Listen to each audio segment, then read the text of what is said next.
Hi everyone, my name is Mohita. आज हम class 11th history chapter 2 का नया टॉपिक पढ़ने वाले हैं। Topic name the third century crisis. Third century के जो भी क्राइसिस थे उसके बारे में पढ़ने जा रहे हैं। तो मतलब क्या है कि सिर्फ क्या थर्ड सेंचुरी में ही क्राइसिस थे? तो जी हाँ, सिर्फ थर्ड सेंचुरी से ही क्राइसिस स्टार्ट हुए।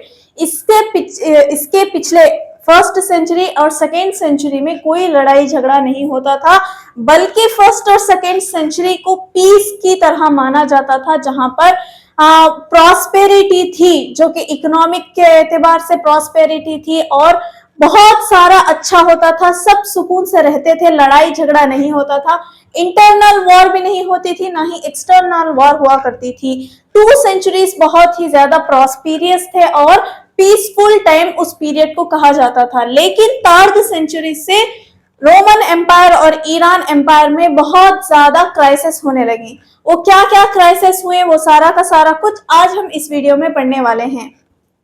From the 230s, the empire found itself fighting on several fronts simultaneously. 230 से यानी कि थर्ड सेंचुरी से 230 से क्या हुआ, जो भी एम्पायर था, रोमन एम्पायर जो भी एम्पायर था, उसके जो भी फ्रंटियर्स थी, वहां पर क्या हुआ, एक ही वक्त में लड़ाइयां होने लगी। सिमुल्टेनियसली मतलब एक ही वक्त में कई फ्रंटियर्स पर थर्ड सेंचुरी में बहुत ही ज्यादा क्राइसिस हुई, बहुत ही ज्यादा वो फाइटिंग करने लगे।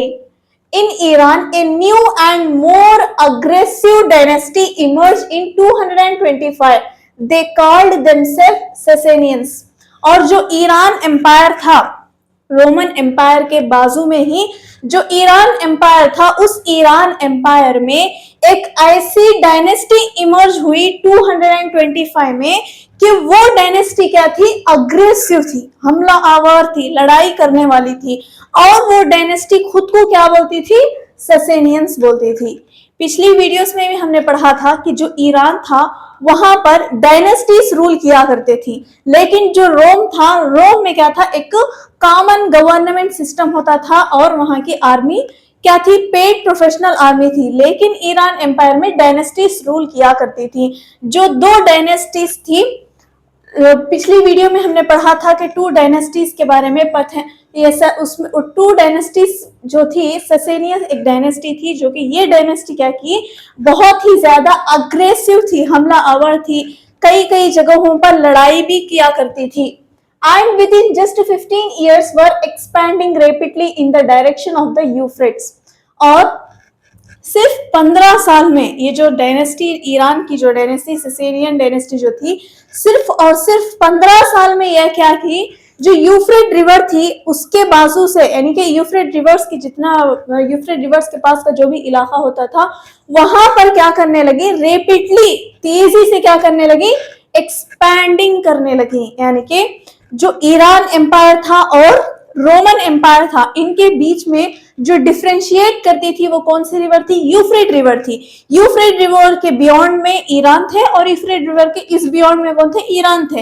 अब ये ईरान में जो ये डायनेस्टी थी, ससेनियन डायनेस्टी, ये डायनेस्टी क्या की, जो यूफ्रेट रिवर्स के बाजू में जो रोमन एम्पायर था, वहां से क्या करने लगी, उस रोमन एम्पायर का जो भी इलाका आता था यूफ्रेट रिवर्स के बियॉन्ड में, वहां पर रैपिडली एक्सपैंड करने लगी।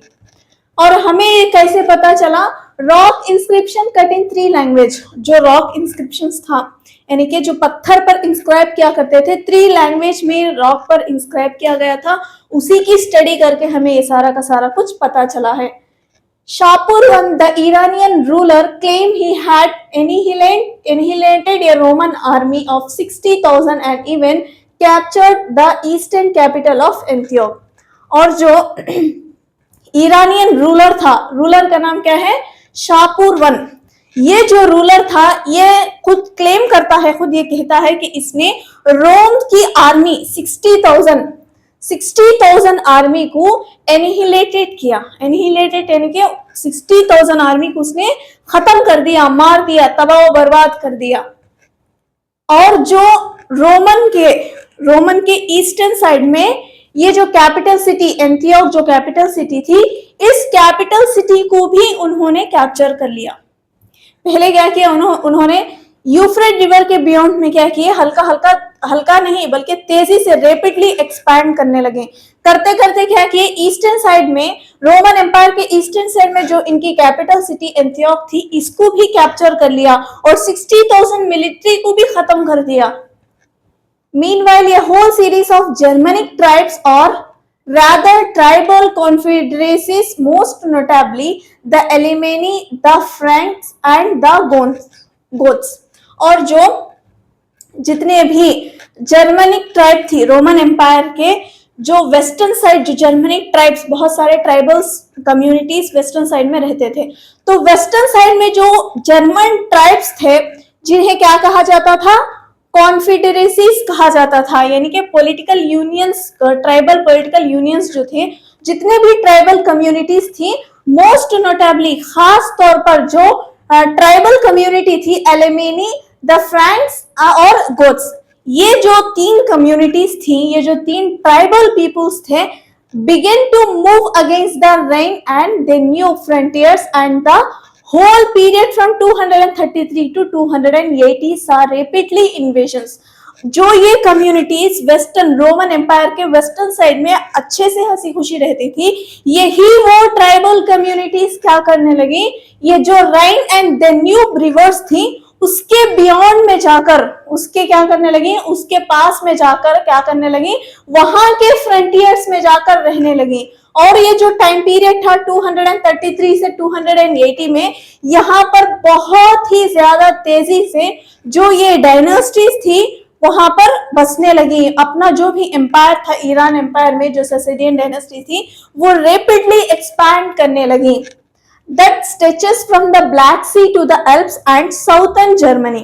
और वो इतना फैली, पिछली वीडियो में हमने देखा था कि जो ईरान में जो ससेडियन डायनेस्टी या फिर जो भी डायनेस्टी थी, ईरान एम्पायर कहाँ पर था, ब्लैक सी के कहाँ पर था, साउथ में था, यानी ब्लैक सी के तरफ ईरान रहता था, ईरान एम्पायर था। लेकिन अब ये इतनी तेजी से एक्सपैंड करने लगी, जो भी इनका एरिया था, stretches from the Black Sea to the Alps and southern Germany, ये इतना फैला कि ब्लैक सी से लेकर एल्प्स और साउथर्न जर्मनी तक ये जो डायनेस्टीज थी, इतनी बड़े इलाके तक फैल गई, स्ट्रेच हो गई। अब ये एल्प्स का है, ब्लैक सी, यानी कि ब्लैक सी के जो नॉर्थ या साउथ में जहां पर ये ईरानियन जो रहते थे, ये क्या किए, एल्प्स यानी कि एक यूरोप का एक माउंटेन है जो कि जिससे जो 8 कंट्रीज में फैला हुआ है एल्प्स, ये वहां तक पहुंच गए, ब्लैक सी से लेकर एल्प्स माउंटेन से लेकर और जर्मनी के साउथ तक इतनी तेजी से वहां पर वो क्या किए, एक्सपैंड करने लगे।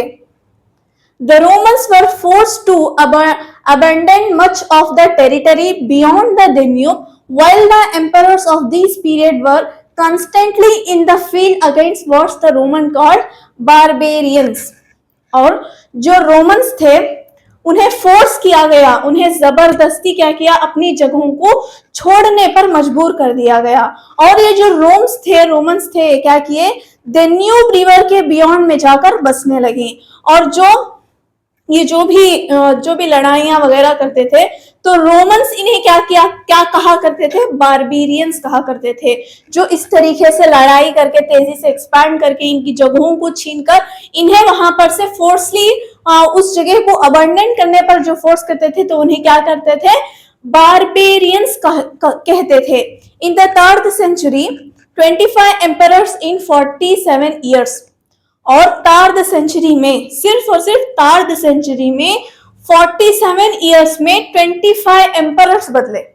तो इसका मतलब यह है कि अगर एक एम्परर जब गद्दी पर चढ़ता था तो दूसरा उसे खत्म करके वो पावर को गेन करता था। इस तरीके से इतनी लड़ाइयां हुई कि सिर्फ और सिर्फ 47 इयर्स में 25 एम्परर्स वहां पर बदले।